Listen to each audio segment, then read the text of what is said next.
اگر یہ ہوتا سندھ میں انگلیاں جو ہیں اٹھتی سندھ گورنمنٹ کی طرف، ایف آئی آر فائل ہو ہی نہیں سکتی. یہ ہمارا قانون کہتا ہے. خان صاحب ہمیں تو یہی بتاتے تھے کہ رول آف لا، قانون سب کے لیے برابر ہوتا ہے. تو پھر یہاں قانون کی دھجکیاں کیوں اڑائی گئیں؟ ٹھیک ہے شوکت خانہ میں ضرور جائیں، لیکن میڈیکو لیگل کرانے کے بعد یہ جو پھر بار بار ڈھنڈورا پیٹا گیا ایف آئی آر نہیں ہو رہی، ایف آئی آر ہوئے کیسے؟ آئی ایس آئی کو ایسا انہوں نے بری طرح ٹارگٹ کیا ہے کہ شاید پتہ نہیں یہاں پہ کوئی قاتلوں کا ٹولہ خدا کا خوف کر لیں. السلام علیکم ناظرین، آپ دیکھ رہے ہیں پی این این ڈیجیٹل اور میں ہوں بلال ظفر. ناظرین، گزشتہ 6 روز پہلے عمران خان کے کنٹینر کے اوپر جان لیوا حملہ کیا گیا جس میں عمران خان بال بچ گئے. اس کے بعد ایف آئی آر کا معاملہ چلتا رہا اور اللہ اللہ کر کے ایف آئی آر ہوئی، تو اس پہ بھی کوئی خوش نہیں ہے کہ ایف آئی آر جو ہے وہ نامعلوم کے خلاف کیوں کی گئی. اس میں جو نامینیٹ ملزمان کیے گئے تھے ان پہ ایف آئی آر دینی چاہیے تھی. اور اس وقت جو ہمارے ساتھ عمران خان کی دیرینہ ساتھی عظمیٰ کاردار موجود ہیں. اب وہ پی ٹی آئی میں تو نہیں ہیں، لیکن ان سے پوچھتے ہیں کہ عمران خان کو کس طرح کیسے زخم آئے اور اتنی جلدی ٹھیک بھی ہو گئے. اور وہ آج جو ہے وہ لانگ مارچ دوبارہ سٹارٹ ہوا اور عوام سے خطاب بھی کرنا شروع کر دیا انہوں نے. خود تو وہ نہیں گئے لیکن وہ ٹھیک ہو گئے، پٹیاں اتار دی گئیں. جی السلام علیکم. جی وعلیکم السلام. اچھا عظمیٰ میڈم، کیا کہیں گی کہ 6 روز کے بعد آج لانگ مارچ دوبارہ سٹارٹ ہو گیا ہے اور عمران خان صاحب نے خطاب بھی کیا ہے عوام کے ساتھ، اور انہوں نے بتایا ہے کہ آپ لوگ نکلیں اور جو ہے میں بھی راولپنڈی سے شامل ہوں گا ساتھ آ کے. تو یہ کیسے زخم تھے جو 2 دن کے اندر اندر ہی ٹھیک ہو گئے؟ آپ 2 دن کی بات کر رہے ہیں، وہ تو 2 گھنٹے کے بعد بھی عوام کو، بلکہ 2 منٹ کے بعد بھی عوام کو وہ ہاتھ ہلا رہے تھے اور یوں یوں کر کے تو وہ اشارے کر رہے تھے جب وہ نکل رہے تھے کنٹینر سے. تو میں جو بالکل مفروضوں پہ بات نہیں کروں گی، میں صرف حقائق پہ بات کروں گی. اور حقائق تو سب کے سامنے ہیں. آپ اگر اس کو، اب ایک کمیشن بن گئی ہے تو اس میں یہ سارے سوالات آلریڈی میرے خیال میں جو وزیر اعظم نے خط لکھا ہے چیف جسٹس کو، اس میں یہ سارے سوالات شامل ہیں. اور وہی سوالات عوام بھی کر رہی ہے، وہی سوالات ہم بھی کر رہے ہیں. سب سے پہلے تو یہ بات تھی کہ یہ پنجاب میں ہوا واقعہ. اگر یہ ہوتا سندھ میں تو سارے پھر انگلیاں جو ہیں اٹھتی سندھ گورنمنٹ کی طرف.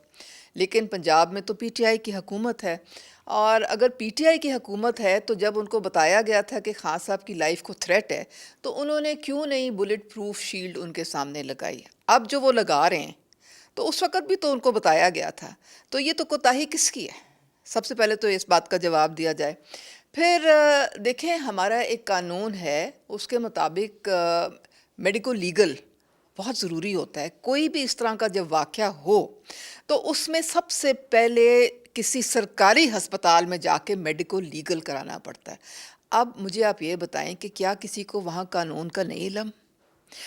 آپ 3 گھنٹے سفر کر کے لاہور آئے اور وہاں پہ بھی پرائیویٹ ہاسپٹل میں آئے، تو وہ میڈیکو لیگل کے بغیر تو آپ کی report F I R file ہو ہی نہیں سکتی. یہ ہمارا قانون کہتا ہے. اگر خان صاحب ہمیں تو یہی بتاتے تھے کہ رول آف لا، قانون سب کے لیے برابر ہوتا ہے، تو پھر یہاں قانون کی دھجکیاں کیوں اڑائی گئیں؟ کیوں نہیں آپ وہاں پہ 5 شہر آئے لاہور سے پہلے؟ آپ کسی بھی ڈی ایچ کیو میں چلے جاتے، وہاں پہ آپ اپنا میڈیکو لیگل کرا لیتے. حتیٰ کہ جب شوکت خانہ میں بھی آئے ہیں تو فیصل سلطان نے بتایا ہے ایک پریس کانفرنس میں کہ یہ ہوا یہ ہوا یہ ہوا. پھر کوئی پتہ چلا کہ جناح ہاسپٹل سے ایک ٹیم آئی ہے، ان کو بھی ملنے نہیں دیا گیا. ان کو بھی خان صاحب کی جو ایک معائنہ ہے نہیں کرنے دیا. خالی خلی ایک رپورٹ جو ہے وہ بنا دی، اور ڈاکٹر نے کہا کہ جی ہم ویسے ہی آپ کہہ رہے ہیں ہمیں بنانے کو، ہم نے انسپیکشن تو کی نہیں ان کی، زخم کدھر لگے نہیں لگے. پھر یاسمین راشد سنا ہے وہ لے کے ہی بھاگ گئیں اپنے گھر کہیں اور. تو یہ ساری باتیں، پھر کوئی کہہ رہا ہے کہ جی ایک گولی لگی. اب وہ جو 1122 کا جو بیچارہ، وہ اب اس نے تو دیکھیں اپنی ڈیوٹی کرنی تھی، وہ گیا، اس نے پہلے بیان میں بتا بھی دیا، اور وہ کوئی، اس نے بیچارے نے کوئی ایک اپنی معصومیت میں کسی نے اس سے پوچھا اور اس نے بتا دیا، تو اس نے کہہ دیا کہ جی ایک ٹانگ پہ مجھے ان کا زخم نظر آیا تھا، وہاں میں نے ان کو پٹی باندھ دی تھی. پھر لاہور پہنچتے تک 1 سے 2، 2 سے 3، 3 سے 4، یہ آپ مجھے اب یہ بتائیں. آپ کیا سمجھتے ہیں کہ شوکت خانم آنا انہوں نے کیوں اتنا ضروری سمجھا کہ زخمی حالت میں 3 گھنٹے کا سفر کر کے شوکت خانم آ گئے بجائے اس کے کسی سرکاری ہاسپٹل سے میڈیکل کروا لیتے؟ دیکھیں یہ انہوں نے قانون کی سراسر خلاف ورزی کی ہے. ٹھیک ہے شوکت خانہ میں ضرور جائیں لیکن میڈیکو لیگل کرانے کے بعد. یہ جو پھر بار بار ڈھنڈورا پیٹا گیا ایف آئی آر نہیں ہو رہی, ایف آئی آر ہوئے کیسے؟ میڈیکو لیگل کے بغیر تو ہو ہی نہیں سکتی ہے. تو یہ جو چیزیں ہیں ان کی اتنی لمبی چوڑی لیگل ایک ٹیم ہے, کیا کسی نے بتایا نہیں تھا خان صاحب کو کہ بھئی یہ ساری چیزیں کرانے کی ضرورت ہے؟ ورنہ اچھا پھر اس کے بعد ہم نے دیکھا کہ پنجاب حکومت جو ہے انہی کی پولیس ہے, انہی کا ساری ایڈمنسٹریشن ہے, عملہ ہے, تو وہ جائے وقوع جو ہے اس کو کارڈن آف نہیں کیا. وہاں پہ جو ایویڈنس ہے یعنی کہ وہ جو گن پاؤڈر ہے, جو بلٹس کے خول ادھر ادھر گرے ہوئے ہیں, کہاں لگے کہاں نہیں لگے, اس کے ساروں کے اس کی جو ثبوت ہیں وہ کسی نے اس کی حفاظت ہی نہیں کی. کوئی نہ گیا, نہ کسی نے بادر کیا, نہ اس کو اس کے ارد گرد انہوں نے کوئی وہاں پہ تعیناتی کی پولیس کے کہ کوئی جائے نہ, کوئی وہاں پہ ثبوت غائب نہ کرے, کوئی پتہ ہی نہیں کسی کو. تو اب آپ نے کسی اچھا پھر وہ اندر بھی نہیں جانے دیا, کنٹینر کے اندر نہیں جانے دیا. کیوں نہیں جانے دیا؟ پھر کیا رکاوٹ تھی؟ اتنا بڑا اگر سانحہ ہوا ہے, گولیاں اتنی آپ کہہ رہے ہیں کہ جی آئی ہیں اور اتنے لوگوں کو لگی ہیں, تو آپ اندر تو کم از کم پولیس کو جانے دیں. اندر بھی ان کے پرائیویٹ سیکیورٹی گارڈ ہیں, کسی کو جانے ہی نہیں دیتے. تو پھر یہ بہت سارے سوالات تو اٹھ رہے ہیں. اور صرف ایک میں تو صرف یہ حقائق آپ کو بتا رہی ہوں, میں کوئی مفروضوں پہ آپ بات نہیں کر رہی ہوں. تو اب وہ کہہ رہے ہیں کہ جی ہم سیشن کورٹ گئے, بہت اچھی بات ہے. سیشن کورٹ تو چھوٹا ہے, ضرور جائیں. یہ تو ایک پورا ایک سپریم کورٹ کے لیول پہ ایک کمیشن, اور جب ایک کمیشن بننے کے لیے پرائم منسٹر ایک ملک کا کہتا ہے تو وہ رد نہیں کی جاتی ہے, وہ ریکویسٹ اکارڈنگ ٹو دا لا اسی طرح سے پروسیڈ ہوتی ہے. تو ٹھیک ہے آگے اب میرے خیال میں یہ بالکل انویسٹیگیشن پوری ہونی چاہیے. اور سب سے جو مجھے افسوسناک اس میں جو ایک بات ہے وہ یہ ہے کہ خان صاحب کو پتہ نہیں کیا ہوگا. یہ پہلے تو ایسے نہیں تھے, جب ہم ان کے ساتھ جب چل رہے تھے تو میں نے کبھی اس طرح کی باتیں ان کے منہ سے سنی نہیں تھیں. لیکن اب ان کی تمام تر جو بات وہ کرتے ہیں وہ لوگوں کو اپنی افواج کے, اپنے انسٹیٹیوشنز کے خلاف وہ اکساتے ہیں, اور ان پہ ہر قسم کی تہمت, ہر قسم کا الزام تراشی جو ہے وہ کرتے ہیں. آپ کو پتہ ہے ایک جو پولیٹیکل لیڈر ہے اس پہ بہت بھاری ذمہ داری ہوتی ہے. بہت یعنی لاکھوں لوگ جو ہیں جو خان صاحب کو فالو کرتے ہیں وہ ان کی ہر بات کو سمجھتے ہیں کہ یہ آسمان سے کوئی صحیفہ آیا ہے اور یہ تو غلط ہو سکتی نہیں ہے.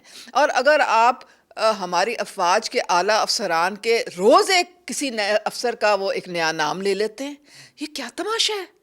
آپ تو ایک سیکیورٹی رسک بنتے جا رہے ہیں کہ یہ وہ افواج ہے جو ہماری سرحدوں کی محافظ ہے, جس کی وجہ سے ہم, جن کی قربانیوں کی وجہ سے ہم آج آزادی میں سانس لے رہے ہیں. انہی پہ یعنی کہ میں نے 3-4 انڈین چینلز پہ میں گئی ہوں پیچھے انہی دنوں میں, اور میں تو حیران ہکا بکا رہ گئی. وہ تو شادیانے بجا رہے ہیں, وہ کہہ رہے ہیں کہ خان صاحب نے تو وہ کام کر دیا جو ہم پچھلے 75 سال میں نہیں کر سکے تھے. مطلب دشمن ان کی اس حرکت سے خوش ہوا ہے؟ بھائی دیکھیں, ہماری پوری دنیا جانتی ہے کہ ہماری جو انٹیلیجنس ایجنسیز ہیں سب سے بہترین, ہماری افواج سب سے بہترین افواج میں ان کا شمار ہوتا ہے.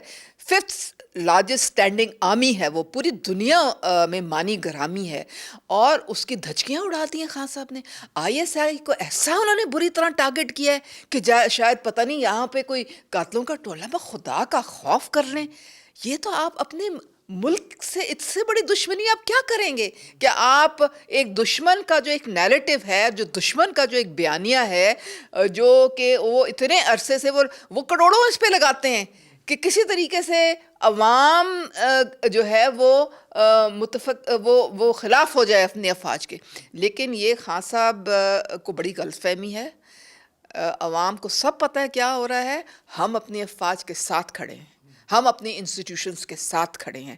انہوں نے لاکھوں جانوں کی اپنی قربانی دی ہے.